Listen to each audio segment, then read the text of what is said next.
అల్లూరి సీతారామరాజు జిల్లా కేంద్రం పాడేరు అరకులో వెంకటేశ్వర స్వామి ఆలయంతో పాటు అల్లూరి జిల్లా కేంద్ర క్రీడాకారులకు సంబంధించి స్టేడియంకు చెరొక 10 ఎకరాల భూములను కేటాయించాలంటూ రాష్ట్ర గిరిజన కార్పొరేషన్ చైర్మన్ కిడారి శ్రావణ్ కుమార్ బుధవారం సాయంత్రం 5 గంటల సమయంలో జిల్లా కలెక్టర్ ఏఎస్ దినేష్ కుమార్కు విన్నవించారు.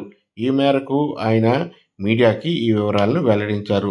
అయితే జిల్లా కేంద్రం అయినప్పటికీ అరకు పాడేరులో క్రీడాకారులు ఆడుకోవటానికి సరైన క్రీడా స్థలం లేదని, అదేవిధంగా వెంకటేశ్వర స్వామి ఆలయం కూడా లేదని, దీని రెండింటికి గాను చెరో 10 ఎకరాల భూమిని కేటాయించాలంటూ వినతి పత్రాన్ని జిల్లా కలెక్టర్కు అందజేశారు.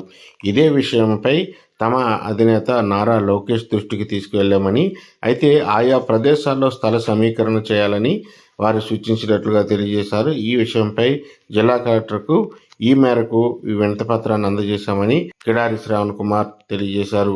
అంతేకాకుండా వీడీసీఏ ద్వారా ఈ వివరాలను వెల్లడించిన నేపథ్యంలో వీడీసీఏ తమ సహాయ సహకారాలు అందిస్తామని, అయితే తమకు కావాల్సిన చోట భూసేకరణ స్థానికంగా ఉన్న జిల్లా కలెక్టర్ ద్వారా సేకరించాలంటూ తెలిసిన నేపథ్యంలో ఈ వినతి పత్రాన్ని జిల్లా కలెక్టర్కి అందజేస్తామని వారు తెలియజేశారు.